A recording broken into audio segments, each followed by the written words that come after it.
जय हिंद, वंदे मातरम। दोस्तों, आज के यह वीडियो संपूर्ण यूट्यूब के इतिहास में एकमात्र ऐसी वीडियो साबित होगी जिसको देखने मात्र से ही अपने एग्जाम में आंसर को एक नैनो सेकंड में क्लिक कर पाएंगे या कर पाएंगे। याद रखिएगा, ये सबसे यूनिक वीडियो है जिसमें केवल लाइन देख लो और आंसर टिक हो जाएगा कि ये किसका, कोई अर्थ निकालने की जरूरत ही नहीं है। तो देखिए, मजा आने वाला है दोस्त। उठाइए एक पेन और कॉपी। अलंकार को आज जड़ से खत्म कर देते हैं मात्र 10 मिनट के अंदर। देखिए, अलंकार से दो क्वेश्चन जो नॉर्मल तौर पर पूछे जाते हैं उसकी परिभाषा से पूछे जाते हैं। पहला क्वेश्चन यही बन जाता है कि ये बता दीजिएगा कि काव्य की शोभा बढ़ाने वाले तत्व को क्या कहते हैं। ऑप्शन दे देता है छंद। छंद में बहुत सारे ऑप्शन, रस आ जाएगा, अलंकार आ जाएगा, समास आ जाएगा, संधि आ जाएगा, है ना। तो आइए डाल लीजिएगा अलंकार। अलंकार का अर्थ जान लीजिएगा कि अलंकार यानी अलम धनकार। अलंकार का मतलब होता है, यानी दो शब्दों से ये मिलकर बना है, एक अलम है और एक कार है। यहाँ अलम का अर्थ होता है आभूषण या गहना। जिस तरीके से मेरे लाल एक स्त्री अपने, एक बहन अपने शरीर पर आभूषण को पहनती है और बहुत सुंदर लगती है, उसी तरीके से काव्य जो है, काव्य का आभूषण क्या है? काव्य का आभूषण है अलंकार है। तो स्त्री के लिए उसका आभूषण गहना होता है, इसी तरीके से काव्य का आभूषण होता है क्या? अलंकार होता है। तो अलम का अर्थ होता है आभूषण या गहना। तो मतलब निकल कर आया कि काव्य की शोभा बढ़ाने वाले तत्व को अलंकार कहते हैं। अगर हम परिभाषा को बहुत आसानी से समझें तो अलंकार शब्द यानी अलम और एवं कार से बना हुआ है, जिसका अर्थ आभूषण या विभूषित करने वाला। सिंपल सा है, ये एक परिभाषा आप लिख लीजिएगा जो एग्जाम में बहुत अच्छे से पूछी जाती है। अच्छा, अलंकार आपने देखा होगा बहुत से, आपने अनुप्रास, यमक, श्लेष, है ना, उपमा, रूपक, उत्प्रेक्षा, मानवीकरण, अतिशयोक्ति, बहुत तरह तरह के अलंकार। लेकिन आज तो इतना आसान होने वाला है जैसे आपने हिंदी में कहोगे अरे सर ये तो सबसे यूनिक था, मतलब इससे पहले आपने पढ़ा ही नहीं होगा। तो मैं आपको बताता हूँ, मेरी ये वीडियो अलंकार की एक और 207 से 8 मिलियन वाली वीडियो है, आपने देखी होगी। तो अलंकार के भेद प्रमुखता दो प्रकार के माने जाते हैं। अलंकार दो प्रमुख प्रकार के, शब्द अलंकार होता है, एक अर्थ अलंकार होता है, ठीक है ना। एक उभय अलंकार आता है, लेकिन प्रमुख रूप से दो प्रकार के अलंकार होते हैं, जिसमें शब्द अलंकार, शब्द अलंकार में अनुप्रास, यमक, श्लेष, पुनरुक्ति वगैरह डॉट डॉट आ जाते हैं। और अर्थ अलंकार देखो, जो शब्द के द्वारा इंडिकेट होते हैं वो शब्द, जो अर्थ के द्वारा होते हैं वो अर्थ। उपमा, रूपक, उत्प्रेक्षा, मानवीकरण, इनको लिखने की जरूरत नहीं, अभी लिखो मत, केवल अब डालिए हेडिंग कि अगर हम अर्थ अलंकार में उपमा अलंकार पढ़ रहे हैं। भाई क्वेश्चन अगर आ गया कि मुख चंद्रमा सा सुंदर है तो बताओ कौन सा अलंकार। अब बच्चा परेशान, समझो इतना आसान मैं बना दूंगा कि आप एग्जाम में एक नैनो सेकंड तो बहुत बड़ी बात है, नैनो से भी छोटा अगर है तो भैया उसमें भी आंसर क्लिक होगा। देखिए, उपमा अलंकार को पढ़ने के लिए बस एक लॉजिक, एक सिंबल याद रखो। जब पंक्ति में योजक चिन्ह आ जाए और उसके बाद सा, सी, से, सम, याद रखिएगा, सा, सी, से, सरिस या सम, सम भी लिख लीजिएगा, सासी से सम, सरिस वगैरह इस तरीके के शब्द देखने को मिल जाए तो उसमें उपमा अलंकार ठोक दीजिए। मतलब योजक चिन्ह, अब दिमाग में ये डाल लो कि हर योजक चिन्ह वाला उपमा नहीं होगा। योजक चिन्ह की कंडीशन ये है कि योजक चिन्ह के बाद ये जरूर आना चाहिए। जैसे मुख चंद्रमा, योजक चिन्ह के बाद देखिए सा आया, योजक चिन्ह के बाद सा आया, सा आ जाए, सी आ जाए, सम आ जाए, से आ जाए, सरिस।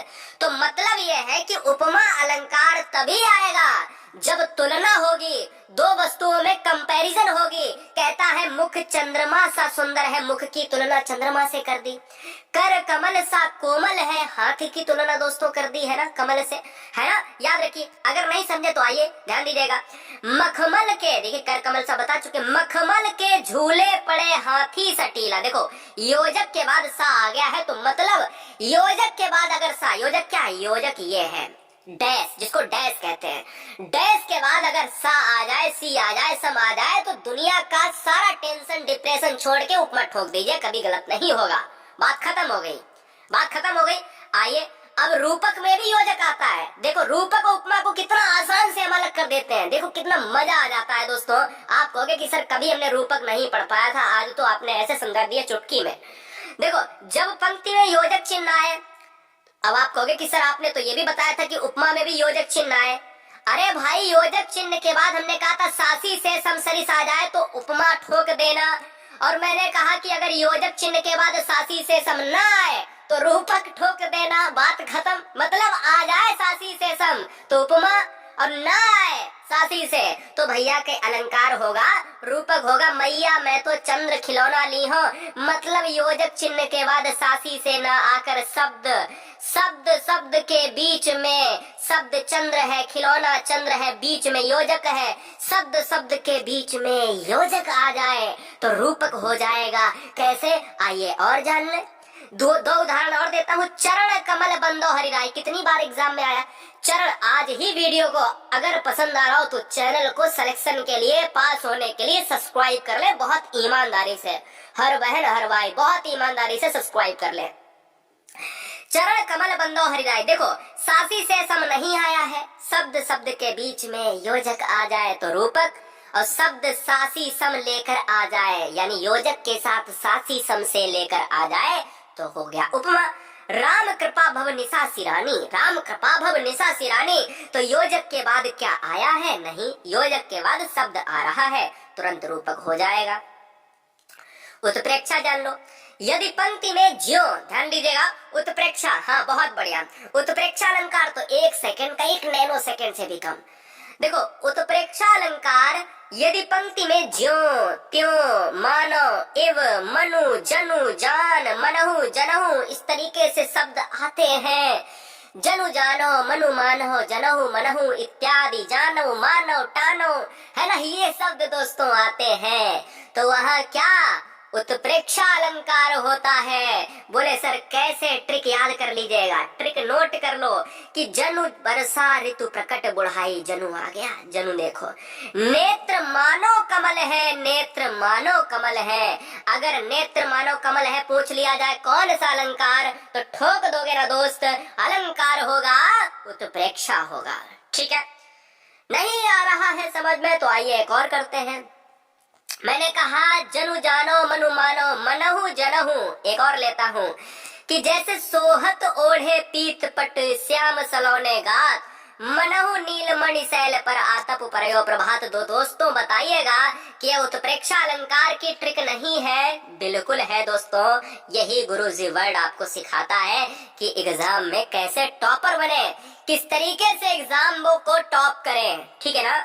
चलिए, अतिशयोक्ति अलंकार इतना आसान, बहुत आसान, हेडिंग डाल लीजिएगा अतिशयोक्ति। देखो अतिशयोक्ति कहते नहीं, तुमने तो अतिशयोक्ति कर दी। मैं आपको बताता हूँ कैसे। अतिशयोक्ति का मतलब होता है जहाँ किसी गुण या स्थिति का बढ़ा चढ़ाकर वर्णन किया जाए। अतिशयोक्ति का मतलब होता है कि जब भी कोई बात को बढ़ा चढ़ाकर कह दिया जाए, बस इतनी ही परिभाषा आपको याद रखनी है कि जब भी किसी भी स्थिति को बढ़ा चढ़ाकर, मतलब तिल का ताड़ बना देना। आपने देखा होगा आपके भी मोहल्ले में, आपके भी शहर कस्बे में, आपके आसपास पड़ोसी भी ऐसे बहुत से लोग होते हैं जिनमें एक आधा लोग छोटी बात को बड़ी बात बनाकर बताता है ना। बड़ी बात बना करके बोला कि मैंने तो एक बार स्कूटी को हवा में उड़ा दिया, है ना, मैंने एक बार मोटरसाइकिल को हवा में उड़ा दिया, है ना। कोई बीमार है तो उसको बोल दिया अरे वो तो मर गया। तो इस तरीके से कोई छोटी चीज को तिल का ताड़ बना देना। अब देखो बढ़ा चढ़ाकर वर्णन किया गया है, जैसे आगे नदियां पड़ी अपार, घोड़ा कैसे उतरे पार। मतलब नदियां आगे हैं और कैसे जो है नदियां बहुत चढ़ी हुई हैं, घोड़ा कैसे उतरे पार। राणा ने सोचा इस पार, तब तक चेतक था उस पार। चेतक घोड़े का नाम है, चेतक था उस पार। मतलब जैसे जैसे राणा महाराणा सोचते हैं वैसे वैसे नदी को पार करके घोड़ा चला जाता है। कितना बढ़ा चढ़ाकर वर्णन किया गया है।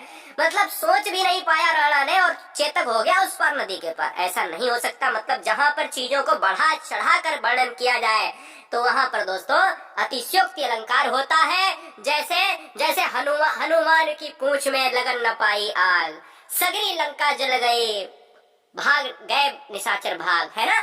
तो हम कहते हैं ना जहां पर चीजें बढ़ा चढ़ाकर दोस्तों प्रस्तुत की जाए वहां पर होता है अतिशयोक्ति, होता है बढ़ा चढ़ाकर वर्णन किया जाता है। यह दिमाग आपको लगाना पड़ेगा। आइए मानवीकरण अलंकार की बात कर लेते हैं, बहुत आसान है। मानवीकरण नाम से पहचानो, मानवीकरण जिसमें मनुष्य का समावेश हो, मनुष्य का समावेश हो। जब प्राकृतिक वस्तुओं में पेड़ पौधे बादल आदि में मानवीय भावनाओं का होने का वर्णन होता है, यानी ऐसी प्राकृतिक वस्तुएं चाहे पर्वत हो चाहे पेड़ हो, उसमें अगर मनुष्य की तरह, जैसे पेड़ कोई है बोला पेड़ मुस्कुरा रहा है तो क्या वो मनुष्य है? लेकिन कह दिया तो मानवीकरण अलंकार हो गया। बोले चंद्रमा साथ साथ चल रहा है, चंद्रमा आज उदास है, सूर्य आज बहुत उदास है ना। तो ये क्या है, ये दोस्तों मनुष्य की तरह अगर कोई भी